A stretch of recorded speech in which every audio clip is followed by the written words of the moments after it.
Fala pessoal, bem-vindos a mais um vídeo da Academia de Xadrez AXS. Eu sou o mestre nacional Kaique Secafim e no vídeo de hoje nós vamos estar analisando aí a partida entre o Firuja contra o Magnus Carlsen. A partida acabou de acontecer, fresquinha, então já tô trazendo aí ela, então já vai deixando o like, se inscreve no canal, compartilha o vídeo. E bom pessoal, começou o Norway Chess, né? Esse que é um torneio pensado, né? Então é um torneio que está acontecendo entre 6 jogadores, né? Então tá jogando aí o Magnus, tá jogando o Praggnanandhaa, o Gukesh, o Wesley So, o Vincent Keimer e o Firuja, né? Então torneio aí de altíssimo nível, né? Só a galera de mais 2.700 de rate. Então a gente vai estar dando uma olhadinha aí como que foi a partida do Magnus aqui contra o Firuja, né? Então, antes da gente iniciar, só explicando aqui para vocês como que funciona aqui o formato do torneio. Então, ele é 2 horas no relógio para cada um dos jogadores e só a partir sem acréscimo, aí a partir do lance 41 começa a ter 10 segundos de acréscimo, tá, pessoal? Então, a gente está acostumado aí com os torneios quando começa a ter acréscimo, começa a ter 30 segundos de acréscimo, né? Mas o Norway Chess não está sendo assim, está sendo apenas 10 segundos de acréscimo, então o tempo um pouquinho mais apertado aí, né? É, e é aquele mesmo sistema que tem Armagedon, né? Então, se a partida pensada empata, cada um dos jogadores recebe um ponto e aí eles jogam um Armagedon. O Armagedon funciona assim: 10 minutos no relógio para as brancas e 7 minutos para as pretas. Caso dê empate, as pretas ganham o Armagedon, né? Que vale meio ponto. Ou seja, quem ganha o Armagedon termina com 1,5 e quem perde o Armagedon termina com 1 ponto. Quem ganha a partida no pensado garante 3 pontos, tá, pessoal? Então ganhar a partida no pensado vale muito, tá? E quem perde fica com 0, beleza? Então vamos lá, sem muita enrolação, já vamos lá para análise aqui. Então o Firuja de brancas mandou D4, o Magnus responde com D5, veio C4, E6, gambito da dama recusado. E depois de cavalo F3, veio o cavalo F6, cavalo C3, por aqui super normal. Agora o Magnus resolveu jogar uma linha um pouco menos teórica, né, um pouco menos usual, que é essa linha de H6. A ideia é evitar as linhas tradicionais com o bispo G5, né? Então ele quer evitar que o bispo venha para G5, forçando aqui o bispo vir para F4, né? Porém o Firuja manda um dos lances também que é pouco usual aqui, A3. Então o Firuja estava bem preparado, jogou A3 e aqui o Magnus provavelmente já não conhecia tão bem, né? O Magnus pensou quase 15 minutos aqui no relógio para mandar C5 e C5 tinha sido jogado pouquíssimas vezes, então aqui rapidamente eles já saem da teoria e vamos ter uma partida extremamente nova. Então E toma D5, depois de E toma D5. Nesse momento, depois de bispo F4, até aqui nunca tinha sido jogado esse lance. Então aqui, pessoal, eles já estão no puro improviso, tá? É... Então o Magnus vem com o cavalo C6, e olha lá, o Magnus já gastou quase 30 minutos no relógio, né? Firuja conseguindo uma boa vantagem no tempo, manda E3, e depois o Magnus vem com A6, bispo E2 desenvolvendo, C4, né? Esse A6 do Magnus aqui, pessoal, é bem típico nessas posições, né? Por quê? Ele não quer perder tempo tendo que fazer um lance como o bispo E7, e depois o Firuja toma, ele tem que mexer o bispo de novo, né? E agora até ideias de cavalo B5 pode surgir para o cavalo vir aqui para a casa de D4. É bem comum esse tipo de lance quando está se enfrentando um peão dama isolada, né? Por isso que aqui o Magnus manda A6, meio que passando a vez aqui, né? Porque ele não quer mexer o bispo e perder um tempo. E depois que o Firuja joga o bispo em E2, agora ele faz C4, né? E o peão em A6 apoia um possível B5 e um possível B4 aí no futuro do Magnus, tentando aí criar um peão passado, né?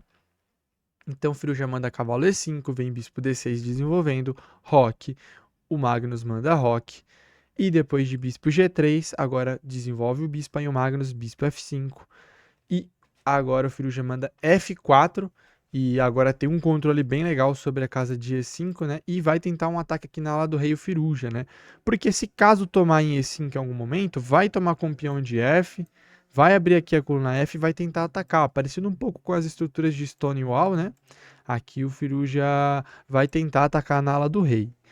O Magnus manda bispo E7, e depois de bispo F3, melhorando aqui o bispo, o Magnus manda torre C8, vem torre C1 e B5. O Magnus vai começar um ataque aqui na ala da dama também, como eu falei, vai tentar fazer um A5 e B4, criar um peão passado e tentar alguma coisa aí na ala da dama, né? Então o Firuja manda bispo E1. Esse lance não é um lance tão preciso, né? Mas a ideia é interessante. Primeiro o bispo passa a cortar algumas casas importantes aqui e também agora começa a surgir possibilidades de G4, né? E tá vindo para cima aqui o Firuja, né? Então o Magnus manda B4 e depois que toma, bispo toma. Volta o bispo lá para H4, né? Aproveitando que o bispo saiu aqui de E7, agora tá acontecendo uma cravada aqui interessante e pode chegar a G4 e G5 muito rápido aqui, né? Então o Magnus resolveu dar o bispo no cavalo em C3 e quando toma, agora o Magnus tem um peão passado, né? É um peão distante, peão isolado, mas é um peão passado, né? Agora vem dama D6, manda o Magnus, torre A1, bate no peão. E agora o Magnus resolve entregar o peão, né, com o cavalo E4. Não tem muito o que fazer, tá? Não consegue defender tão bem esse peão, né? Porque se joga um lance como A5, o filho já pode, por exemplo, tomar em C6 e depois está caindo aqui o peão. Também tem possibilidade de G4. E depois que o bispo sai, toma em F6.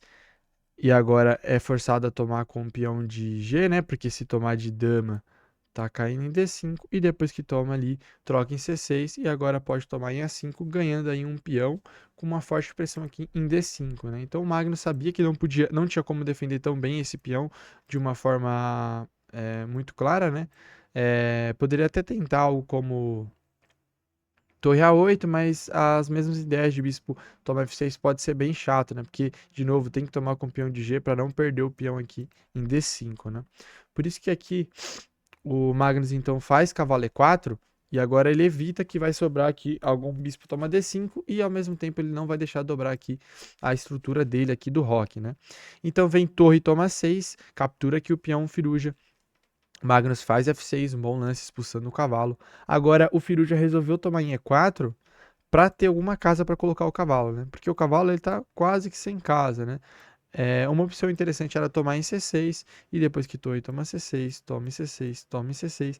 E essa posição segue bem equilibrada, um cavalo bem forte aqui do Magnus, né? Batendo em C3. E se por algum acaso der o bispo aqui, depois que o bispo toma aqui, vantagem das pretas, tá, pessoal? Vocês podem ver aí a barrinha já tá acusando, né? Por que vantagem das pretas? Porque agora esse bispo começa a bater em G2 e é bem chato, né? Porque ele controla esse peão a mais, depois eu posso até fixar ele aqui com F5, tem ideia de passar a torre e vai pressionar aí os peões, né? A torre pode vir aqui pressionando ou em G2, né? E aí, vantagem decisiva para o Magnus. Por isso que aqui o Firuja resolveu tomar em E4 e depois que o bispo toma, agora o cavalo sai para G4 e depois o cavalo pode vir, por exemplo, pode vir aqui para F2 e tem ideia de tomar o bispo aqui, né? E eliminou um forte cavalo aqui que incomodava bem a posição, né? Agora o Magnus manda dama D7, toca no cavalo, cavalo F2, manda cavalo E7 agora o Magnus, e depois de dama E2, agora torre C6, propondo aqui a troca de torres, e quando troca, dama toma, agora vem cavalo toma E4, peão toma E4, e o Firuja aí conseguiu um peão a mais, só que a posição tá bem difícil ainda, tá, pessoal? Eles estão no lance 27, e olha lá, o Firuja tem 4 minutos no relógio, o Magnus tem 8 minutos, então o Firuja precisa fazer 13 lances para começar a ganhar 10 segundos de acréscimo, né, pessoal? Então ele precisa fazer muitos lances ainda, dá mais de 3 lances por minuto, né? Então dá mais ou menos aí uns 20 segundos aí por lance. Então todo mundo achou aqui que ia ser difícil pro Firuja, que talvez ele pudesse errar aqui com esse apuro, né? O Magnus também tá apurado, mas ele tem o dobro do tempo, né? Então vem torre A1 e agora o Magnus planta o cavalo em D5. O cavalo ele é a melhor peça para parar um peão passado, tá, pessoal? Porque além de parar o peão passado, ele ainda consegue atacar as peças que estão atrás, né? O cavalo é uma peça que é muito forte para esse tipo de posição, né? Então tem uma pressão aqui nesses peões e a posição segue bem equilibrada, tá? Manda bispo E1 para defender o peão em C3, agora manda torre B8 e o Magnus tá tentando invadir aqui em B3, pode invadir em B2 e o Firuja manda F5 aqui e depois de rei H7, agora traz a dama para G4 e tá batendo aqui nesse peão, né? E, bom, agora o Magnus, que não vai acabar entendendo tão bem a posição de novo. Eles estão no lance 31. O Frio já tem 1 minuto e 50 para fazer 9 lances. E o Magnus tem que fazer com 4 minutos e 45, né? Então a vantagem considerável de tempo do Magnus. Só que o Magnus não vai entender também a posição. Ele acaba mandando dama D7, que não é tão preciso. Aqui era melhor ele levar a dama para B7, com possibilidades aqui de dama B2 e depois tomando em C3, a gente vai ver mais pra frente aqui, porque depois de dama toma D7, caiu mais um peão em E4, e agora, olha lá, um erro sempre vem acompanhado do outro, né? O Magnus, ele não tá entendendo a posição, né, pessoal? Ele não tá sabendo como ele vai criar algum contra-jogo em cima desses peões. E ele acabou calculando errado aqui. Melhor de novo, era a dama B5, né? E a ideia é jogar a dama B2 e acabar tomando aqui, né? Por exemplo, poderia seguir com H3 e depois de dama B2 vem torre A5, tome C3, e depois que o bispo toma, a dama toma, a posição segue bem equilibrada, né? Esses tipos de posições, mesmo com um peão a mais, costuma empatar quando tem peças pesadas assim, né? Tem diversas possibilidades aqui de perpétuo do Magnus, tem um peão passado, tem possibilidades de perpétuo aqui do Firuja também, então a posição estava bem equilibrada, porém o Magnus joga torre 8, que não é o melhor, e depois de dama G4, olha o que vai acontecer com o tempo do Magnus. Olha lá, pessoal, ele gastou todo o tempo dele. Estamos no lance 33 e o Magnus tem apenas 19 segundos, né? O que o Magnus pensou? Provavelmente ele pensou em tomar em E3. Ele tinha visto essa tomada em E3. Só que o que ele não viu é que depois que toma em E3, vem dama G6 cheque e depois que o rei sai, agora torre A7.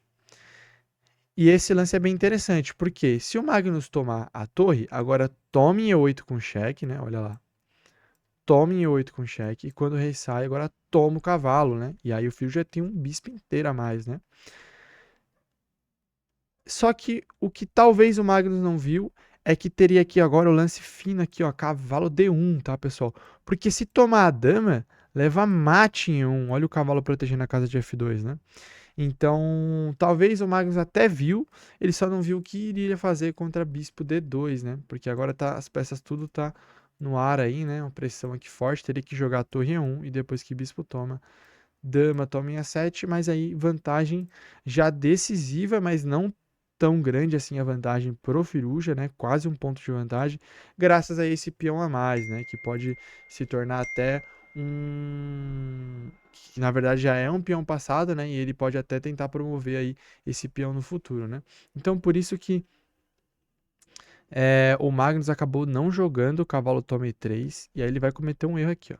Porque depois de dama G4, o Magnus fez rei G8 e esse assim é um erro, tá? Um erro decisivo, porque agora vem E4 e quando o cavalo sai, ataca a dama, dama F3, o cavalo vem para C2 e depois de torre C1, agora entrar nesse final aqui, trocando E1, já não vai funcionar mais, né? Porque a torre tome são 2 peões a mais, né, pessoal? Então aí já não é apenas um peão como na outra posição, né? Agora é 2 peões. Então o Magnus não trocou, jogou o cavalo aqui em A3 e depois de bispo G3 trouxe o cavalo para B5. Olha lá, o Magnus tem 9 segundos, tem que fazer mais 3 lances. E depois de E5, o Magnus acabou abandonando, tá, pessoal? A posição ficou muito difícil e o Firuja conseguiu aqui, ó, criar 2 peões passados, tá, pessoal? Vai chegar E6, D4, D6, não tem como parar aqui, né? Então, com isso, o Firuja consegue desbancar o Magnus aí na primeira rodada. Mas vocês sabem, né? Não é a primeira vez que o Magnus Carlsen tropeça no começo do torneio. Na verdade, isso é o que mais acontece, é o Magnus tropeçar no começo do torneio e ele de repente ele consegue vir e às vezes volta pro torneio, ganha o torneio. A gente já viu isso acontecer diversas vezes. Ele ainda tem bastante chance, né? É um torneio de ida e volta, então ainda vai enfrentar o Firuja de novo. Vamos dar uma olhadinha como que ficou aqui o resultado e a gente vê como que ficou as outras partidas. Vou colocar aqui para vocês, para a gente ver aqui. Então, deixa eu só pegar aqui para a gente ver. Beleza. Deixa eu voltar. Então, olha lá, pessoal, ó. Então, como que ficou após a primeira rodada? Ó? Então, o Firuja liderando o torneio com 3 pontos. O Pragnananda acabou empatando a primeira rodada com o Wesley So e ele ganhou no Armagedon, né? A mesma coisa com o Cash. O Cash empatou com o Vicente Keimer no pensado e acabou vencendo também o Armagedon, né? E o Magnus aí, ó, na última colocação. Coisa rara de se ver, hein? O Magnus em último em algum torneio, né? Mas claro que é só a primeira rodada, né, pessoal? Então é natural mesmo, principalmente porque ele perdeu, né? Ele foi o único jogador a perder aqui. Então, é... teremos na próxima rodada Firuja de Brancas contra o Prague, o Magnus contra o Vicente Keimer e o Wesley So contra o Gukesh. Então já se inscreve aí no canal, ativa o sininho para receber notificação, porque a gente vai estar trazendo aí as análises aí das partidas, tá, pessoal? Então muito obrigado por assistirem até aqui e até a próxima.